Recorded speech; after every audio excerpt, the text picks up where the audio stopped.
नमस्कार रसिक श्रोते हो.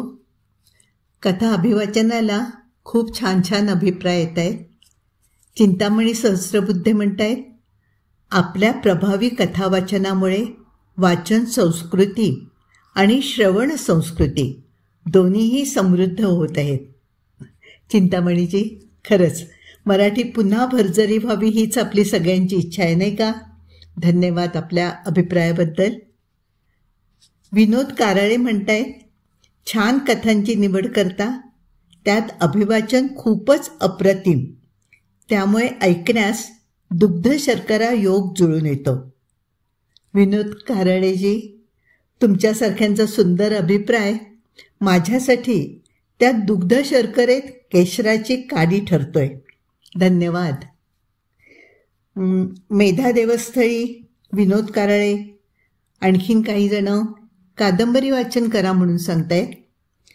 तर उदय गोराडे म्हणतायत, एखाद्या दिवशी लाईव्ह प्रोग्राम करा ज्याच्यामध्ये आपण रत्नाकर मतकरी आणि त्यांचं कथालेखन ह्याच्यावरती सर्वांनीच एक चर्चात्मक संवाद साधूया. छान आहे कल्पना उदयजी, आपण नक्कीच ते अंमलात आणूया. ऐश्वर्या कोटीभास्कर म्हणतायत की सुहास शिरवळकर यांच्या कथा वाचा किंवा कादंबरी. संजय सुतार सांगतायत बाबा कदम यांच्या कथा वाचा. तर वैष्णवी सांगतायत दमा मिरासदार, चिमी जोशी यांच्या कथा वाचा. खूप छान छान तुम्ही फरमाईश करतात. मी सगळ्याची नोंद घेतलेली आहे. आपण हळूहळू एक एक लेखक घेऊया. पण कादंबरीच्या बाबतीमध्ये मी सांगते की मी थँक्यू मिस्टर ग्लाड ही अत्यंत गाजलेली कादंबरी आणि माझी आवडती पण, त्या कादंबरीचं वाचन अभिवाचन केलेलं आहे आणि ते आपल्या चॅनलवर आहे. त्याच्या अर्थात ते 5 भागामध्ये झालं कादंबरी असल्यामुळे. तर पहिल्या भागाला 1000 व्ह्यूज आहेत आणि नंतर मग उतरती भाजणी लागले आणि शेवटच्या 5व्या भागाला तर काही शेकडा असे व्ह्यूज आहेत. तर म्हणजे मला असं वाटतं की कादंबरी संपूर्णपणे ऐकली जात नाही आहे. जर कादंबरीला यश मिळत असेल, सगळेजण ऐकायला तयार असतील, तर आपण नक्कीच एक कोणती तरी छानशी कादंबरी वाचूया. सध्या आपण वाचायचं आहे अपुरी कहाणी, रत्नाकर मतकरी यांची कथा. त्यांच्या संदेह या कथासंग्रहामध्ये ही कथा आहे. तर ऐकूया अपुरी कहाणी. लेखक रत्नाकर मतकरी. आधीचा पेशंट बाहेर जाताच मी बेल दाबली. क्षणार्धात संदेश बाहेर गेला असावा. रिसेप्शनिस्टने नेक्स्ट म्हणून पुकारा केला असणार आणि वेटिंग हॉलमध्ये आधीच तयारीत असलेला पेशंट उठून माझ्या केबिनच्या झुलत्या दाराशी आला असणार. दार ढकललं गेलं. येस म्हणत मी सिगारेट पेटवली. हा आजचा कितवा पेशंट कोण जाणे. मी पार थकून गेलो होतो. झुरका मारतच मी आत आलेल्या व्यक्तीकडे पाहिलं. बसा म्हटलं त्यांना. 14-15 वर्षांचा एक मुलगा, त्याच्याबरोबर त्याची आई. मुलगा वयाच्या मानाने मोठा वाटत होता. तसा तो काटकुळा असला तरी उंचीला बऱ्यापैकी होता. अप्र नाक, नाजूक जिवणी, गोरा वर्ण, असा लहान मुलाला साजेसा चेहरा, पण त्यावर विलक्षण गंभीर भाव. आणि डोळे, बाप रे, त्या डोळ्यात एक खोल वेदना. कदाचित तो नुसता भास असेल, पण त्या पहिल्याच दर्शनात मला त्या मुलाच्या डोळ्यात गाढ व्यथा दिसली एवढं मात्र खरं. असं वाटलं की या मुलाने खूप जग पाहिलंय, खूप सोसलंय आणि त्यामुळेच तो एकदम अकाली प्रौढ झालाय. आणि त्याची आई मात्र याच्या अगदी उलट. वयाच्या मानाने ती खूपच तरुण वाटत होती. मुलगा 14-15चा, म्हणजे ती 35ची तर नक्कीच होती, पण जेमतेम 30ची असेल नसेल अशी टवटवीत दिसत होती. बाई श्रीमंताघरची असावी. फिकट रंगाची तलम उंची साडी आपल्या देखण्या बांध्याभोवती तिने चापून चोपून लपेटली होती. आपण तरुण सुंदर दिसावं असा कटाक्ष त्यात होता, पण छचोरपणा नव्हता. हे सगळं सांगायला लागलं त्याच्या सहस्रांश वेळसुद्धा मेंदूला ते टिपून घ्यायला लागला नाही. माणूस पाहिल्याबरोबर त्याची अवस्था तत्क्षणी नोंदून घेणं हा आम्हा डॉक्टरांच्या व्यावसायिक हातोटीचा भाग असतो. रिसेप्शनिस्टकडून आलेल्या स्लिपवर मी नजर टाकली. सौरभ चक्रमाने, वय 14. मी याची आई, ती म्हणाली. काय होतं याला? त्याचं डोकं भयंकर दुखतं, ती शांतपणे म्हणाली. काही माणसं जशी आजाराविषयी बोलताना अतिशय अधीर होतात ना, तसा प्रकार इथे नव्हता. डोकं दुखतं. साधारण केव्हा? केव्हाही दुखतं, पण बहुतेक वेळेला संध्याकाळचं. रात्री जेवायच्या सुमाराला दुखायला लागतं, ते झोपेपर्यंत वाढतच जातं. कधीकधी झोपसुद्धा लागत नाही नीट. केस तशी साधी होती. या वयाच्या पुष्कळ मुलांचा हा प्रॉब्लेम असतो. कितवीत आहे हा? सांग ना तूच, ती त्याला म्हणाली. 8मध्ये आहे मी, तो हळूच म्हणाला. सेंट सेबॅस्टियन हायस्कूलमध्ये. हुशार आहे हो खूप, नेहमी पहिला दुसरा नंबर असतो, ती अभिमानाने म्हणाली. पण हे डोकेदुखीचं सुरू झाल्यापासून ना युनिट टेस्टमध्ये मार्क फार कमी पडत आहेत. फार वाचतो का हा? हो, वाचायची खूप आवड आहे त्याला. रात्री जेवण झाल्यावर सुद्धा वाचत बसतो. मग बरोबर, मी म्हटलं. डोळे तपासून घ्यायला हवे त्याचे. कधीपासून दुखते रे डोकं? तरी झाले 2 महिने. पहिल्यांदा मी लक्ष दिलं नाही, त्यानेही सांगितलं नाही. त्याच्या वडिलांना तर काय, आपल्या कामातून सवडच होत नाही. असल्या गोष्टींकडे पाहायला त्यांना वेळच नसतो. पहिल्यांदा मला वाटलं तेवढ्यापुरतं दुखलं असेल, पण आता वरचेवर दुखायला लागलंय. तेव्हा म्हटलं डॉक्टरांनाच दाखवायला हवं. आधी आलं असताना तर बरं झालं असतं. डोळे एकदा बिघडले की नंबर भराभर वाढत जातो. मी चिठ्ठी देतो डोळ्यांच्या डॉक्टरांना, त्यांचा रिपोर्ट घेऊन मला भेटा. मी चिठ्ठी दिली. सौरभ आणि त्याची आई निघून गेले. एक केस चटकन निकालात निघाली म्हणून मला हायसं वाटलं. पण हे समाधान मला फार काळ लाभायचं नव्हतं. 3ऱ्याच दिवशी ती दोघं पुन्हा आली डोळ्यांच्या डॉक्टरचा रिपोर्ट घेऊन. रिपोर्ट आश्चर्यकारक होता. सौरभच्या दृष्टीत किंचितही बिघाड झालेला नव्हता. आता सगळीच तपासणी करणं भाग होतं. मी तर त्याला कसून तपासलंच, पण युरिन, ब्लड इत्यादी तपासण्यांसाठी चिठ्ठी दिली. सौरभच्या आईने ते रिपोर्ट देखील वेळ बिलकुल वाया न घालवता ताबडतोब मिळवले. सगळे रिपोर्ट्स नॉर्मल होते. या मुलाच्या शरीरात कसलाही दोष निर्माण झालेला नव्हता. आणि तरीही त्याचं डोकं मात्र दुखतच होतं. दररोज संध्याकाळी दिवे लागणीनंतर. सौरभच्या आजाराचं कारण मला बिलकुल उलगडेना. दुसऱ्या डॉक्टरांकडे जा असं म्हणणं म्हणजे पराभव पत्करण्यासारखं होतं. सौरभच्या आईची माझ्यावर श्रद्धा होती. आज ना उद्या मी त्याला नक्की बरं करेन असा विश्वास त्याला वाटत होता. त्या विश्वासाला तडा जाईल असं काहीही मी करणार नव्हतो. शिवाय सौरभविषयी मला आपुलकी होतीच. त्याला सहन कराव्या लागणाऱ्या त्रासासाठी त्याची दया येत होती. काहीही झालं तरी त्याला बरं करणं भाग होतं. पण कसं?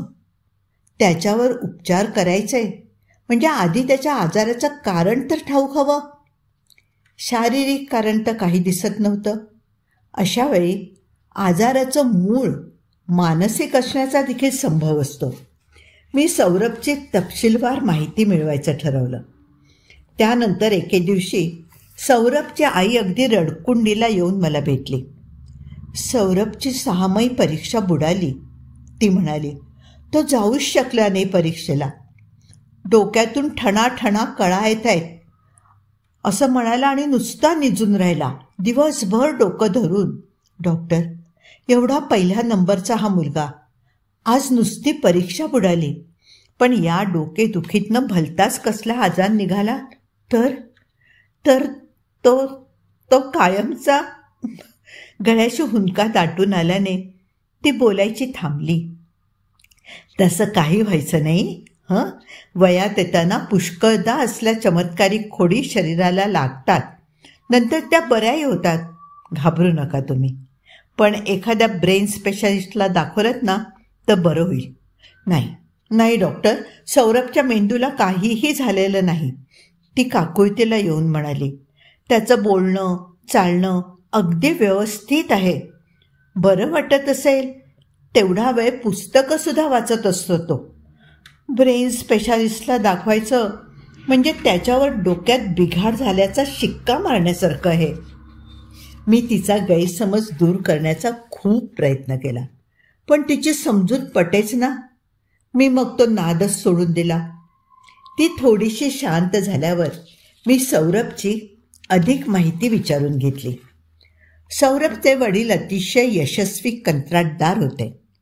पूर्वी ते वरळीला राहायचे, पण अलीकडेच त्यांनी खारला स्वतःचा बंगला बांधला होता. 2 गाड्या घेतल्या होत्या. सौरभ त्यांचा एकुलता एक मुलगा. साहजिकच त्याचे सगळे लाड पुरवले जात होते.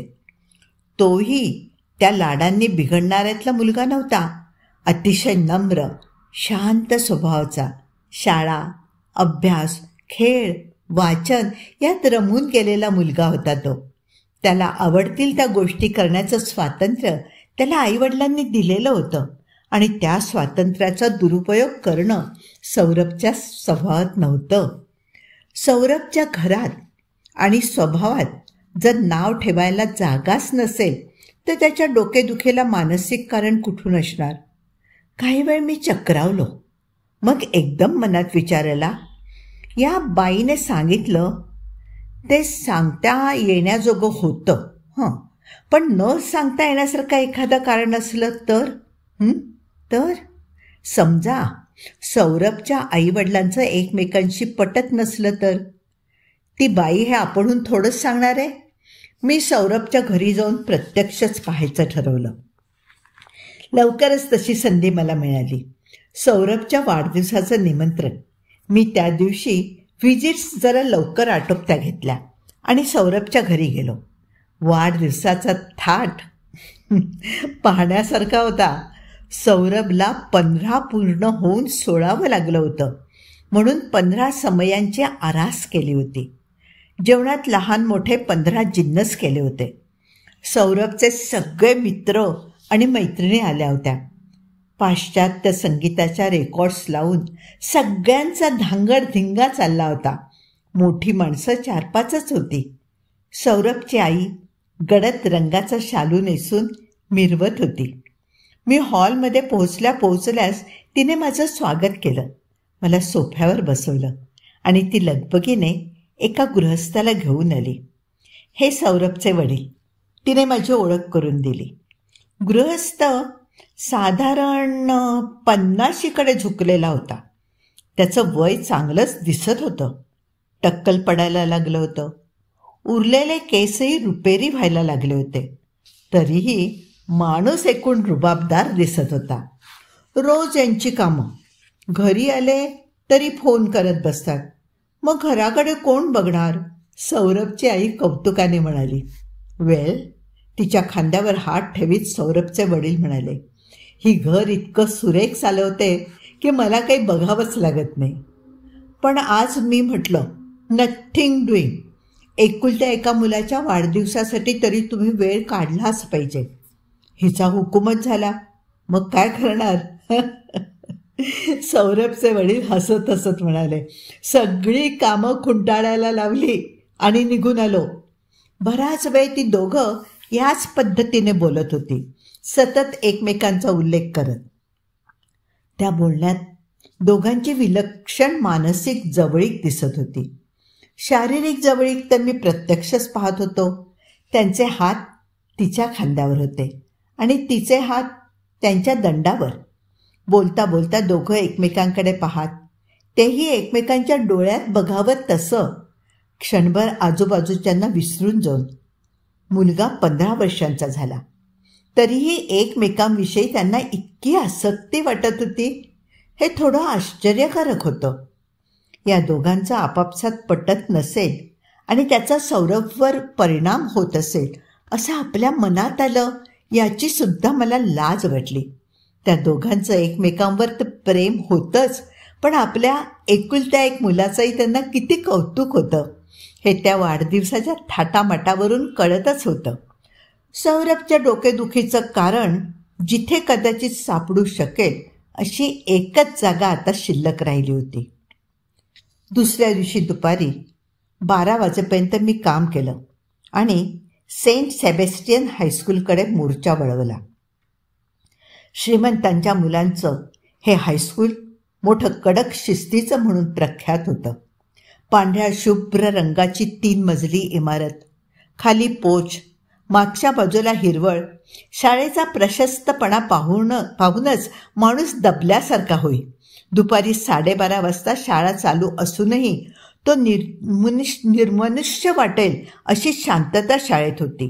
प्रिन्सिपॉलच्या केबिनमध्ये त्या देवळाच्या गाभारात असावं तसं शांत होतं. त्यात प्रिन्सिपॉल एखाद्या दगडी मूर्तीसारखे निश्चल बसले होते. समोरचे कागदपत्र जणू नजरसुद्धा न हलवता वाचत होते. Yes, come in. माझ्याकडे न बघताच ते म्हणाले. मी त्यांच्यासमोर जाऊन बसलो. माझं व्हिजिटिंग कार्ड त्यांच्या पुढ्यात टाकलं. I see, you are a doctor, हां. चष्म्याच्या काचांवरून माझ्याकडे पाहत ते म्हणाले.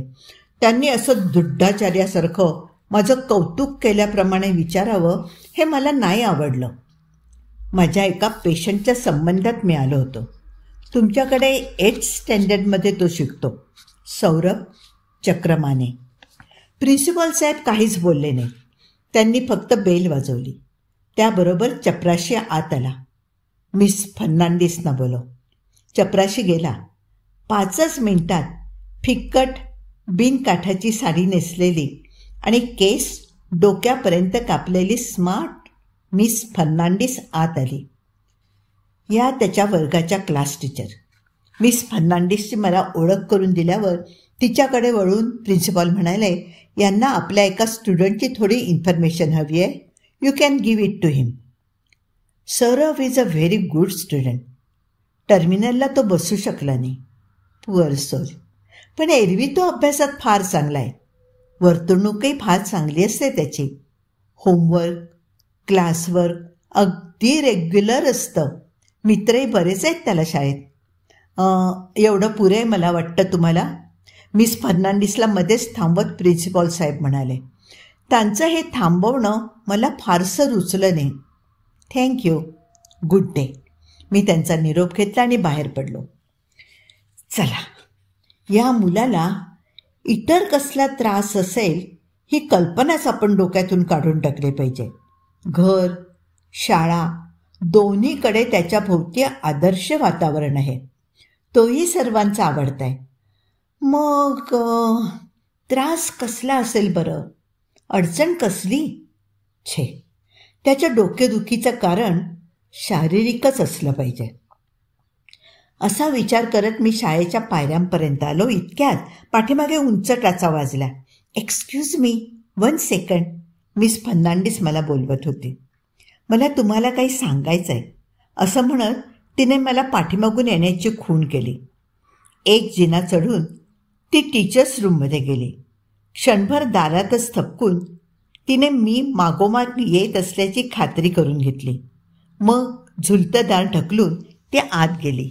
मीही तिच्या पाठोपाठ आत गेलो. टीचर्स रूममधल्या बहुतेक खुर्च्या मोकळ्याच होत्या. अगदी कोपऱ्यात एक पोर्गेलेसचे शिक्षक आयर्विंग वॅलेस वाचत बसले होते. मी खाली बसत असतानाच ती म्हणाली, मला जे काही सांगायचं आहे त्याचा कदाचित तुमच्याशी काही संबंधच नसेल, तरीही तुमच्या कानावर घालते. कोण जाणे, तुम्ही डॉक्टर आहात तेव्हा या माहितीचा तुम्हाला काहीतरी उपयोग होईल देखील. एवढं मात्र खरं की प्रिन्सिपॉल साहेबांनी हे मला कुणाला सांगू दिलं नसतं. तेव्हा हे सगळं तुमच्यापाशीच ठेवा प्लीज. ऑल राईट, सांगा तर खरं. टर्मिनल्सच्या थोडी आधीची गोष्ट मिस फर्नांडिस सांगू लागली. एके दिवशी मला वर्गात निरोप आला की तास संपल्याबरोबर सौरभ चक्रमानेला घेऊन प्रिन्सिपॉल साहेबांच्या केबिनमध्ये बोलवलं आहे. मला थोडं आश्चर्य वाटलं, कारण हा मुलगा चांगल्या सभ्य मुलांमधला. त्याच्याविरुद्ध कुणाची तक्रार येण्याचा संभव नव्हता. तरीही अर्थातच मी निरोपाप्रमाणे सौरभला घेऊन खाली गेले. प्रिन्सिपॉल साहेबांच्या केबिनमध्ये एक स्त्री बसली होती. सुमारे 40शीची, किरकिरीत, केस विरळ व्हायला लागलेले, अंगावर बऱ्यापैकी साडी पण कशी तरी गुंडाळलेली, हातात एका बाजूने उसवलेली कापडी पर्स आणि उन्हाची छत्री, चेहरा ओढलेला, थकलेला. सौरभला पाहिल्याबरोबर मात्र तो चेहरा एकदम उजळला. ती तटकन उभी राहिली आणि बावचळलेल्या सौरभकडे जाऊन तिने त्याचे दोन्ही हात हातात घेतले. सौरभ, सौरभ, सौरभ असं नुसतं त्याचं नाव घेत ती राहिली. या कोण? मी विचारलं. ती म्हणते की मी सौरभची आई आहे. मी चमकले. सौरभची आई? सौरभ गेल्या वर्षीपासून आमच्या शाळेत होता. पेरेंट्स मीटिंग्सना त्याची आई गेल्या वर्षात 4-6दा तरी आली असेल. मी तिला चांगली ओळखत होते. ही ती बाई नव्हती खास. एव्हाना सौरभने तिच्या हातातून आपले हात सोडवून घेतले होते. सौरभ, ही तुझी आई आहे? मी त्याला विचारलं. नाही. त्याने मान हलवली. Well, I thought as much, principal साहेब म्हणाले. पण या बाईने फारच हट्ट धरला. मला एकदा माझ्या मुलाला पाहू द्या अशा विनवण्या केल्या. तेव्हा म्हटलं, समोरासमोरच काय तो सोक्षमोक्ष होऊ द्या, म्हणून तुम्हाला त्याला घेऊन यायला सांगितलं. पण तास संपेपर्यंत सुद्धा हिला धीर निघत नव्हता. पुन्हा पुन्हा दाराबाहेर जाऊन पाहून येत होती. मग मला नाही का हो माझ्या मुलाला बघावंसं वाटणार? सौरभ, सौरभ ये ना बेटा, ये माझ्याजवळ ये, ती बाई म्हणाली. सौरभ अंग चोरून उभा होता.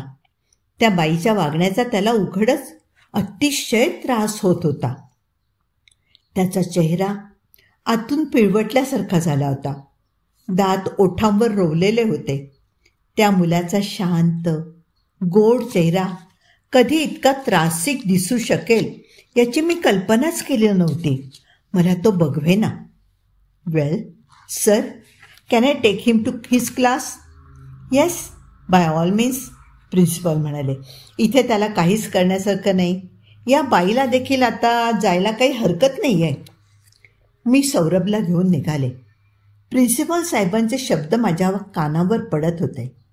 बाई, अशा तऱ्हेची बनवाबनवी या शाळेत चालायची नाही. मी खरं तर याबद्दल पोलिसांना फोन करू शकतो, पण एक वेळ तुमची गय करतोय. पुन्हा मात्र तुम्ही या शाळेच्या आवारामध्ये दाराशी पोचल्यावर एकदा सौरभने वळून पाहिलं. मी देखील वळून त्या बाईकडे पाहिलं. ती ओक्साबोक्शी रडत होती.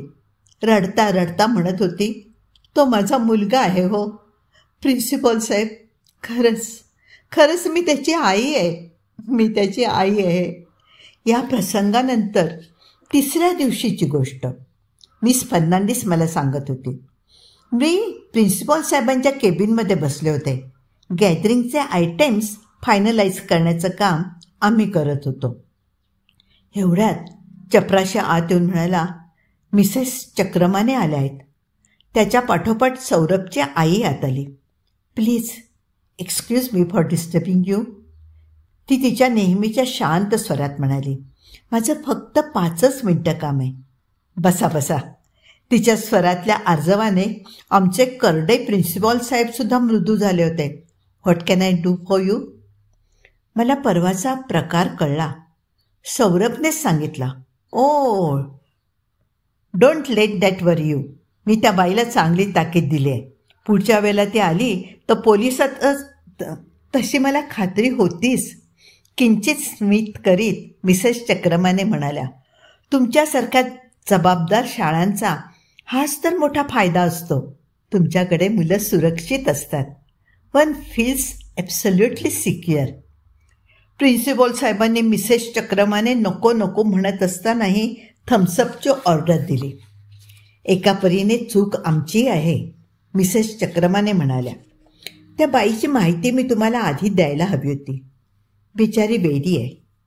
या भागातच असते का कोण जाणे. पण तिने मनात घेतलंय की सौरभ हा तिचा मुलगा आहे. 1-2 वेळा रस्त्यातही तिने त्याला हटकलं. तो घाबरला तिला. मला येऊन सांगितलं. मी म्हटलं, त्यात काय घाबरण्यासारखं? बिचारीचं डोकं फिरलंय. कदाचित याच वयाचा असाच दिसणारा तिचा मुलगा अचानक वारला असेल किंवा बेपत्ता झाला असेल, म्हणून ती सौरभमध्ये त्याला पाहत असेल. तिचा रागून कसं चालेल? उलट दया आली पाहिजे ना आपल्याला. याच विचाराने मी हे इतके दिवस सोडून दिलं. पण आता शाळेत येऊन तुम्हाला त्रास देण्यापर्यंत तिची मजल गेले म्हणजे. चपराशी थम्सअप घेऊन आला. मधून मधून रुमालाने ओठ टिपत मिसेस चक्रमाने ते पिऊ लागल्या. तुम्ही अजिबात काळजी करू नका, प्रिन्सिपॉल साहेबांनी त्यांना आश्वासन दिलं. शाळेच्या रूलप्रमाणे मुलांच्या पालकांशिवाय इतर कोणालाही त्यांना भेटायचं असलं तर आम्ही त्याची खोलात जाऊन चौकशी करतो. तुमच्या मुलाला निदान या शाळेच्या आवारात तरी त्या बाईचा त्रास होणार नाही. दुसरं काही नाही, सौरभना थोडा सेन्सिटिव्ह आहे म्हणून. तिच्या भीतीचा त्याच्यावर भलताच काहीतरी परिणाम होणार नाही ना याची काळजी वाटते. त्यातनं अलीकडे त्याचं डोकं खूप दुखतं, खूप म्हणजे खूपच दुखतं. धड जेवत खात नाही, खूप अशक्त झालाय. म्हणून म्हटलं एकदा तुमच्याशी बोलावं.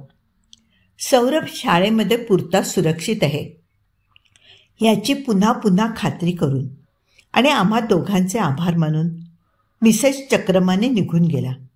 मग त्यानंतर ती बाई कधी दिसली नाही का?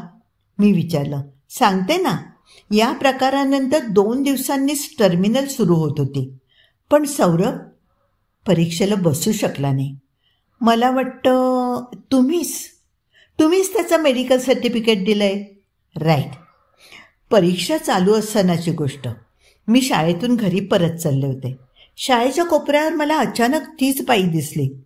तिला पाहिल्यावर मी भूत दिसावं तशी दचकले.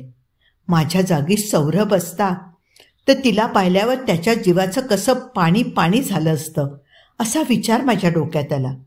मी तिला न पाहिल्यासारखं करून चालू लागले. पण तिने मला पाहिलं होतं. एवढंच नाही तर ती माझ्या मागे मागे यायला देखील लागली होती. मी नाही म्हटलं तरी घाबरून गेले. काय असेल हिचा विचार? रस्त्यात सगळ्यांसमोर तमाशा तर नाही करायची ही? असं म्हणेपर्यंत ती माझ्याजवळ आली. मला हलकेच हाका मारू लागली. Madam, madam please, please madam. माझ्याने राहावे ना. मी थांबले. ती जवळ येऊन उभी राहिली. दीनवाणेपणाने म्हणाली, मॅडम मला सौरभला बघायचं होतं म्हणून शाळेत गेले होते. पण चपराशी मला आत येऊ देत नाही. पोलीसची भीती घालतो म्हणून कोपऱ्यावर येऊन उभी राहिले. सगळी मुलं गेली पण सौरभ दिसला नाही जाताना. मला सांगा, तो घरी गेला का? मी काहीच बोलले नाही. हिच्याशी बोलून संबंध वाढवणं बरोबर ठरेल का या विचारात मी होते. तुम्हाला प्रिन्सिपल साहेबांनी माझ्याशी बोलू नका असं सांगितलंय का? ती मनकवडी असल्यागत म्हणाली. ते फार कडक आहेत. त्यांना नाही माझी दया यायची. पण तुम्हाला येईल. सांगा ना, सौरभ कुठे आहे? घरी गेला की अजून शाळेतच आहे? नाही, तो आज आलाच नाही. आला नाही का? काय झालं त्याला? त्याची टर्मिनल चालू आहे पण तो परीक्षेला बसला नाही. आजारी नाही ना तो? तिने भलत्याच काळजीत पडून विचारलं. डोकं फार दुखतंय त्याचं म्हणून तो परीक्षेला बसू शकला नाही अशी चिठ्ठी आली आहे त्याच्या पालकांची. ती तिथल्या तिथे दुकानाच्या पायरीवर बसली. पदराचा बोळा करून तो तोंडाशी धरून रडू लागले. नाही म्हटलं ना तरी मला हल्ल्यासारखं झालं. मी तिला म्हटलं, तुम्ही आता थांबू नका इथे, घरी जा. मग काही एका विचाराने तिला विचारलं, कुठे आहे तुमचं घर? पण ती काहीच बोलली नाही. माझं बोलणं जसं काही तिला ऐकूच आलं नव्हतं. किंबहुना मी समोर असतानाही जशी काही तिला दिसतच नव्हते. आपली उसवलेली पर्स आणि उन्हाची छत्री छातीजवळ लहान बाळाला जपून धरावं तशी सावरीत ती उठली आणि रस्त्याने चपला घाशीत चालू लागली. मिस फर्नांडिसचा निरोप घेऊन मी सेंट सेबॅस्टियन हायस्कूलच्या बाहेर पडलो. तेव्हा माझ्या डोक्यात विचारांचं मोहोळ उठलं होतं. या वेड्या बाईच्या त्रासाने तर सौरभची डोकेदुखी सुरू झाली नसेल. निदान परीक्षेच्या आधी तिने शाळेत येऊन त्याला भेटण्याचा जो प्रयत्न केला त्यामुळे त्याची डोकेदुखी वाढली, एवढं खरं ना? मग त्या बाईचा काही कायमचा बंदोबस्त होऊ शकला तर त्याची डोकेदुखी कायमची बंद होईल. पण त्या बाईने सौरभचा नाद तर सोडायला हवा. म्हणजे त्याआधी सौरभ तिचा मुलगा असल्याचा भ्रम तिच्या डोक्यातून काढायला हवा. पण ती बाई भेटणार कुठे? तिचा पत्ता कुठे ठाऊक आहे? संध्याकाळी माझ्या व्हिजिट्समध्ये मी माझ्या छोट्या पेशंटलाही व्हिजिट द्यायचं ठरवलं. सौरभचे आई डॅडी घरी नव्हते. बंगल्यात वॉचमन आणि 1-2 नोकरचाकर होते. हॉलमध्ये मायकेल जॅक्सनची रेकॉर्ड लागली होती आणि सौरभ एका सोफ्यावर अंगाची मुटकुळी करून गाणं ऐकत ऐकत टॉम सॉयर वाचण्यात दंग झाला होता. मला पाहताच तो चटकन उभा राहिला आणि म्हणाला, good evening doctor uncle. Good evening, मी खाली बसत म्हणालो. आई आणि डॅड पिक्चरला गेलेत, येतीलच आता. जानकी ही हा घरातल्या कामाच्या बाईला होती. तू नाही गेलंस आई डॅड बरोबर? जानकी मला पाणी देऊन गेल्यावर मी विचारलं. नाही, पिक्चर फॉर एडल्ट्स ओनली आहे. त्याच्या बदल्यात आईने मला नेव्हर एंडिंग स्टोरी प्रॉमिस केला आहे. मज्जा आहे बुवा. हं आई भलतेच लाड करते तुझे. हो, सगळं काही मी न मागताच आणून देते आणि तू हट्ट केलास की मारते की नाही? छे, मारणं तर सोडाच, रागवत सुद्धा नाही. पण हे म्हणताना त्याचा चेहरा आनंदी व्हायचा सोडून उगाचच गंभीर झाला होता. आश्चर्य आहे, मी गमतीने म्हटलं. आईसारखी आई आणि मुलाला रागवत सुद्धा नाही? बिलकुल नाही, सौरभ ठामपणे म्हणाला. आणि तरीसुद्धा ही माझी खरी खुरी आईच आहे. जानकी माझ्यासाठी कॉफी घेऊन आली. मी कॉफी पितोय तेवढ्यात बाहेर गाडी वाजली. आई डॅडी आले. खिडकीबाहेर पाहत सौरभ ओरडला. Sorry doctor. आत येता येता मिस्टर चक्रमाने म्हणाले, फार वेळ वाट पाहावी लागली का तुम्हाला? नाही हो, मी तुमच्याकडे आलोच नव्हतो. सौरभची तब्येत बघण्यासाठी स्ट्रिक्टली प्रोफेशनल व्हिजिट होती. मग काय म्हणतोय काय तुमचा पेशंट? चक्रमाने हसत हसत म्हणाले. आज जरा हुशार वाटतोय. गेल्या 3-4 दिवसात जरा कमी झालंय त्याचं डोकं दुखणं, सौरभची आई म्हणाली. आणि याच वेळेला एक विचित्र प्रकार घडला. दारात एक अशक्त स्त्री येऊन उभी राहिली. केस पार विस्कटून कपाळावर आलेले, साडी चुरगळलेली, पदराचं भान नाही अशी ती स्त्री दारातून हाका मारू लागली. सौरभ, सौरभ, सौरभ. मी तिला ताबडतोब ओळखलं. मिस फर्नांडिसने मला जिच्याविषयी सांगितलं होतं तीच ही, स्वतःला सौरभची आई म्हणवणारी. सौरभ, सौरभ कुठे? तो आजारी आहे ना? मला कळलं. खूप आजारी आहे का तो? सौरभचे वडील पुढे झाले. तू इथे कशी आलीस? ते संताप दाबण्याचा प्रयत्न करीत म्हणाले. मी काढला शोधून तुमचा नवा पत्ता. इतके दिवस मिळत नव्हता. शेवटी सौरभच्या शाळेतल्या मुलांकडून बाहेर हो, बाहेर हो, आधी आत यायचं नाही. चल चल चल बाहेर हो. जाईन जाईन, फक्त 5 मिनटं. मला फक्त सौरभला बघू दे. त्याचं डोकं दुखतंय ना, तेवढं चेपून देईल, मग जाईन. फक्त 5 मिनटं. ते आत येण्याचा प्रयत्न करत म्हणाले. 5 मिनटं नाहीत आणि 1 मिनिट नाही. चक्रमानांनी तिच्या दंडाला धरून बाहेर काढलं. मला माझ्या मुलाला तुम्ही बघू देत नाही. ती चक्रमान्यांच्या हाताला हिसरा देऊन आत येण्याचा प्रयत्न करू लागली. त्याबरोबर त्यांनी खाडकन तिच्या एक थोबाडीत मारली. त्या धक्क्याने ती खाली कोसळली. ते तिला लाथेने बाहेर ढकलू लागले. ह्याच वेळी सौरभ धावत दाराशी गेला. सौरभची आई ओरडली, सौरभ. आणि सौरभ डोक्यात बंदुकीची गोळी लागावी तसा जागच्या जागी थांबला. आई ग, अग अगं आई, आई ग, असं काहीतरी पुटपुटत तो डोकं धरून खाली बसला. त्याच्या डोक्यात कळा यायला सुरुवात झाली होती. मी त्याला हाताला धरून उठवलं आणि सोफ्यावर निजवलं. त्याच्या आईने धावत जाऊन पाणी आणलं. मी त्याला माझ्या बॅगेतून एक गोळी काढून दिली, पेन किलरची. या वेळेपर्यंत वॉचमन दारात आला होता. तो त्या बाईच्या दंडाला पकडून तिला बाहेर घेऊन गेला. ती त्याच्या तावडीतून दंड सोडवण्याचा प्रयत्न करीत हिसके देत चालली होती. पुन्हा ह्या भागात दिसलीस ना तर बघ, इस्पितळात टाकायला लावतो तुला, चक्रमाने गरजले. वॉचमनने तिला कंपाऊंडच्या बाहेर ढकलून दिलं. तिला आणखीन दूरवर हुसकून लावण्यासाठी तो तिच्या मागोमाग गेला. चक्रमाने आत आले. ब्लडी न्यूसन्स, हात झटकत ते म्हणाले. सॉरी डॉक्टर, या वेडीचा उपद्रव भलत्या थराला पोचला आता. सौरभला आता झोप लागू लागली होती. त्याच्या आईने त्याला जागचं न उठवता एक शाल त्याच्या अंगावर आणून घातली. मी त्या दोघांचा निरोप घेऊन निघालो. कानात घुमत होता तो त्या स्त्रीने सौरभला भेटण्यासाठी केलेला हा आकांत आणि त्याबरोबर चक्रमान्यांचं गरजणं. रस्त्यात एके ठिकाणी गर्दी दिसली म्हणून कार थांबवावीच लागली. मी खाली उतरलो. काय प्रकारे हे पाहण्यासाठी गर्दीत घुसलो.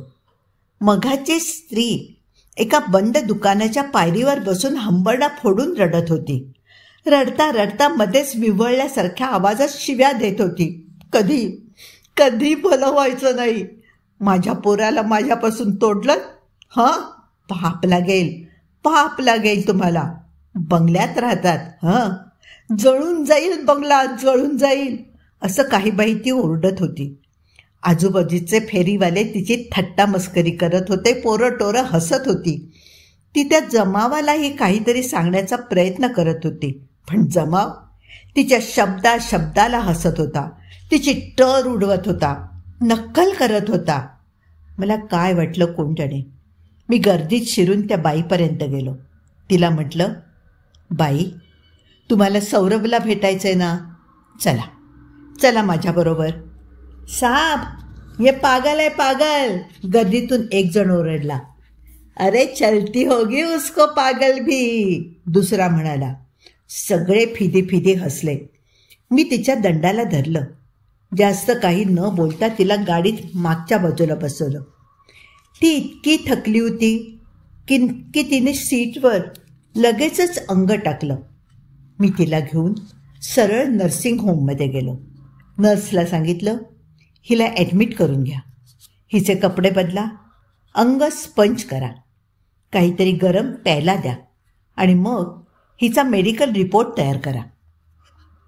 दुसऱ्या दिवशी सकाळी सौरभच्या आईचा फोन आला. डॉक्टर, कालच्या त्या प्रकारापासून सौरभचं डोकं फार दुखतंय. आज त्याचं गॅदरिंग होतं, पण तिथेही तो जाऊ शकला नाही. If you don't mind Mrs चक्रमाने, तुम्ही त्याला माझ्या नर्सिंग होममध्ये घेऊन या. एक दिवस त्याला इथेच राहू दे, अंडर ऑब्झर्वेशन. उद्या त्याला परत घेऊन जा. ओके? शुअर, मी आत्ता येते त्याला घेऊन. Thanks doctor, very kind of you. 15-20 मिनिटात चक्रमान्यांची गाडी हॉस्पिटलच्या दारात हजर. मी सिस्टरला सूचना देऊन ठेवल्या होत्या. त्याप्रमाणे सौरभला ॲडमिट करून घेतलं गेलं. तुम्ही इथे थांबायची गरज नाही, सिस्टरने मिसेस चक्रमानेंना सांगितलं. ही इज फाईन, आम्ही आहोतच त्याच्याकडे बघायला. मिसेस चक्रमानेंची समजूत पटायला वेळ लागला. शेवटी नाईलाजाने, जसा काही 2 वर्षांचा विरह सहन करावा लागणार आहे अशा भावनेने 3दा त्याचा निरोप घेऊन ती परत गेली. ती गेल्यावर मी सौरभच्या खोलीत गेलो. Well there young man, what will you have? मी त्याच्यासमोर खुर्चीत बसलो. Coffee, Bournvita, milk, hot chocolate? त्याला हॉट चॉकलेट हवं होतं. मी ते आणायला नर्सला सांगितलं. सौरभ, मी तुला इथे कशासाठी आणलं असं तुला वाटतंय? तो काहीच बोलला नाही. बरं करायला, संपूर्ण बरं करायला. आजच्या दिवसानंतर तुझं डोकं परत कधीच दुखणार नाही. Won't that be fine? Saurabh केविलवाणेपणे हसला. तू म्हणशील इतके दिवस मला का बरं केलं नाही? मला ते शक्य नव्हतं रे, कारण तुझं डोकं का दुखतं तेच मला ठाऊक नव्हतं. आता ते मला कळलं आहे, 101% कळलं आहे. का दुखतं माझं डोकं? तू एक गोष्ट दडपून ठेवतोयस सौरभ. तुला ती दडपावी लागते. ते ओझं तुझ्या मेंदूला सहन होत नाही आहे. तो बंड करतो. डोकं दुखणं ही त्या बंडाची खूण आहे. ही नुसती सुरुवात आहे.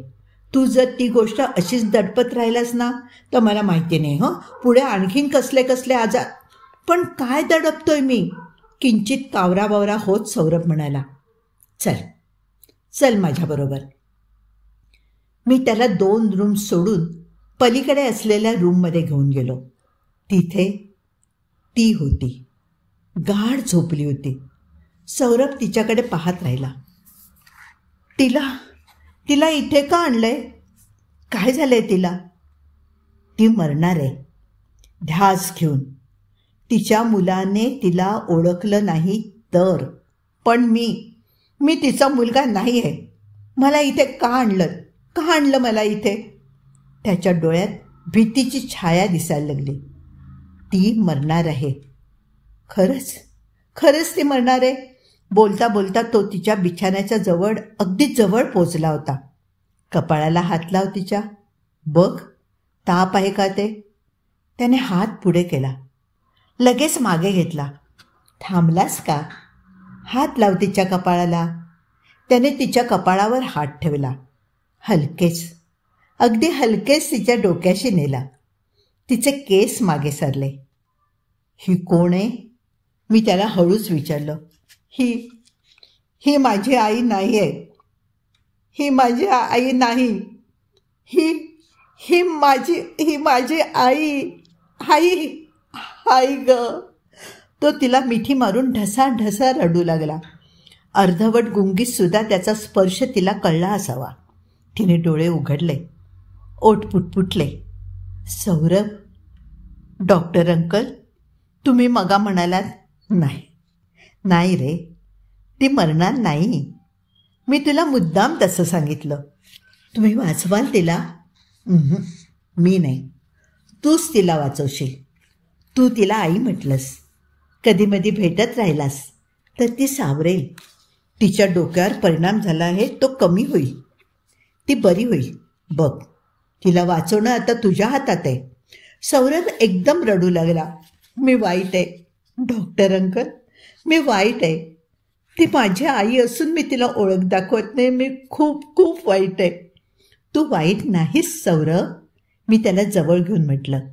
तुझ्या आजूबाजूची परिस्थिती अशी आहे की तुला उघड बोलता येत नाही. पण माझ्याकडे सांगायला हरकत नाही. सगळं सांग, खरं सांग, काहीही लपवून न ठेवता. मग बघ तुला कसं मोकळं वाटेल. मला सगळं माहिती नाही आहे डॉक्टर अंकल. मी खूप लहान होतो त्यावेळी. 5-6 वर्षापूर्वीपर्यंत सगळं चांगलं चाललं होतं. मी आणि डॅडी आम्ही मजेत राहत होतो. मग काय झालं कुणास ठाऊक. आईची आणि डॅडींची भांडणं व्हायला लागली. त्यातच आईला बाळ झालं. ते गेलं आणि तेव्हापासून आई कधीमध्ये काही विसरायला लागली, चुकीचं बोलायला लागली. त्याच वेळेला डॅडींना माझी ही आत्ताची आई आहे ना ती कुठेतरी भेटली. ती घरी यायला लागली, माझे लाड करायला लागली. डॅडी माझ्या आईला वेडी म्हणत तिच्याशी भांडण उकरून काढत. एके दिवशी त्यांनी तिला घरातनं घालवून दिलं. न रडता सांगणं सौरभला कठीण होत होतं. मुसमुसत सदऱ्याच्या बाहीने नाक तोंड पुसत तो बोलत होता. त्याला बोलावंसं मात्र वाटत होतं. इतके दिवस कुठेच बोलू न शकलेला सौरभ बाण फुटल्यासारखा बोलत होता. मी त्याला थांबवलं नाही. आई काही वेळा घरी आली, पण प्रत्येक वेळेला डॅडींनी तिला घालवून दिलं. ती मग कुठे गेली कुणास ठाऊक. तिच्या नातेवाईकांकडे असेल कदाचित. तिच्या आजारावर उपचार चालले असतील, काही असेल. पण ती आलीच नाही. ही आत्ताची आई आहे ना, ही सरळ आमच्याकडे राहायलाच लागली. मग आम्ही जागा बदलली, नव्या बंगल्यात राहायला आलो. नव्या शाळेत माझं नाव घातलं. डॅडींनी मला ताकीद दिली, हीच तुझी आई आहे असं म्हणायचं. पहिल्या आईचं नावसुद्धा काढायचं नाही. ती कधी भेटली तर ओळख दाखवायची नाही. तिला आई म्हणायचं नाही. तिला ओळख दाखवलीस, तिच्याविषयी कुणाला सांगितलंस तर बघ, तुला घरातनं बाहेर काढेल. जसं तिला काढलं ना तसं फुटपाथवर मरावं लागेल. तेव्हापासून मी आत्ताच्या आईला आई म्हणतो. तीही माझे लाड करते. मला कुणाकडे बोलता येत नाही, पण मला माझ्या पहिल्या आईला विसरता पण येत नाही डॉक्टर अंकल. दररोज संध्याकाळी, रात्री मला तिची आठवण येते. मग माझं डोकं दुखतं, खूप खूप दुखतं. डोंट वरी, तुझी परिस्थिती मला कळते. अजून तू लहान आहेस, शिकतोयस. तोवर तुला घराचं छत्र हवंच. मी कुणाला सांगणार नाही. तूही कुणाला बोलू नकोस हं. पण तुला आईची आठवण आली ना की मला सांग. मी तुझी आणि तिची भेट घडवेन. तू मोठा होईपर्यंत हे असंच चालू राहू दे. मग तुझं तू ठरवायचंस. एवढं मात्र कायम लक्षात ठेव की मनात काहीही आलं की ते डॉक्टर अंकलला सांगायचं. हं, दडपून ठेवायचं नाही, समजलं? तिची गुंगी आता बरीच ओसरली होती. ती उठून बसली. सौरभ समोर दिसतोय या चमत्काराचा तिला उलगडाच होईना, पण तो व्हावा यासाठी सौरभ थांबला नाही. तो तिच्याजवळ गेला. दोघं कितीतरी वेळ एकमेकांना मिठी मारून एकमेकांचे पापे घेत राहिली. दुसऱ्या दिवशी सौरभ आपल्या घरी परत गेला. मी विचारात पडलो होतो. चक्रमाने यांनी आपल्या पहिल्या बायकोचे असे हाल का करावेत? मुलाला केवळ सुखसंपत्तीच्या सापळ्यात अडकवून आपल्या आईपासून का तोडावं? त्यांना बायकोपासून रीतसर घटस्फोट घेता आला नसता का? कदाचित पोटगी द्यावी लागली असती. एक वेळ त्यांनी तीही दिली असती, पण त्यांच्या बायकोने त्यांना घटस्फोट दिला नसता तर? तिचं आपल्या मुलावर, घरावर आणि नवऱ्यावर प्रेम असेल तर? पण चक्रमाने यांना मात्र ती नकोशीच झाली असणार. त्यांना हवी आहे ही दुसरी बायकोच, पण पहिल्या लग्नाचा रीतसर घटस्फोट मिळेपर्यंत त्यांना दुसरं लग्न करता येत नाही आहे. पण म्हणून लग्न झालंच आहे हा देखावा. त्यात काही अडचण येऊ नये म्हणून मुलावरच्या प्रेमाचं नाटक. आश्चर्य म्हणजे एवढी मोठी फसवणूक जग सहजासहजी चालवून घेते. शाळा चालवून घेते, शेजारी पाजारी चालवून घेतात. ही माणसं एका मुलाचे प्रेमळ आई बाप म्हणून जगात उजळ माथ्याने फिरतात आणि त्या मुलाची खरी आई रस्ती भटकत लोकांच्या लाथा खाते. दुसऱ्यांच्या घरातलं छिद्रसुद्धा ज्यांना दिसतं त्या लोकांना या घरातलं हे भगदाड कसं दिसत नाही? लोकांचंच कशाला, मी स्वतः तरी याबाबतीत काय करू शकतो? अगदीच नाही असं नाही. हां, अगदीच नाही असं नाही. सौरभच्या खऱ्या आईवर उपचार होतील आणि ती लवकर बरी होईल, एवढं तर मी करू शकतो एक डॉक्टर म्हणून. पण बस तेवढंच. माणूस म्हणून मी काय करतोय? तुमचे उपकार मानावेत तेवढे थोडेच आहेत डॉक्टर. मिस्टर अँड मिसेस चक्रमाने माझ्याकडे येऊन सांगत होते. त्या दिवसापासून सौरभची डोकेदुखी जादू व्हावी तशी निघून गेली. कसली ट्रीटमेंट दिलीत तुम्ही त्याला? हं, ते आमचं सिक्रेट आहे, मी डोळे मिचकावत म्हणालो. मला पुन्हा पुन्हा धन्यवाद देऊन ती दोघं निघून गेली. त्यांच्या पाठमोऱ्या आकृत्यांकडे पाहताना माझ्या मनात येत होतं, यांचं डोकं दुखत नसेल का? सत्य दडपताना यांना त्रास होत नसेल? हं, की सत्याचा आग्रह फक्त सौरभसारखी लहान मुलंच करू शकतात? यांच्या बाबतीतलं सत्य लोकांना कधी कळेल? सौरभच्या आईला तिचा मुलगा उघडपणे कधी भेटेल? तिला न्याय कधी मिळेल? तिला आपलं हरवलेलं घर कधी परत मिळेल? कोण जाणे, कोण जाणे. कदाचित या प्रश्नांची उत्तरं कधीच मिळायची नाहीत. मात्र ती मिळेपर्यंत ही कहाणी अपुरीच राहील. कथा इथे संपली आहे. पुन्हा भेटूया नव्या कथेसह.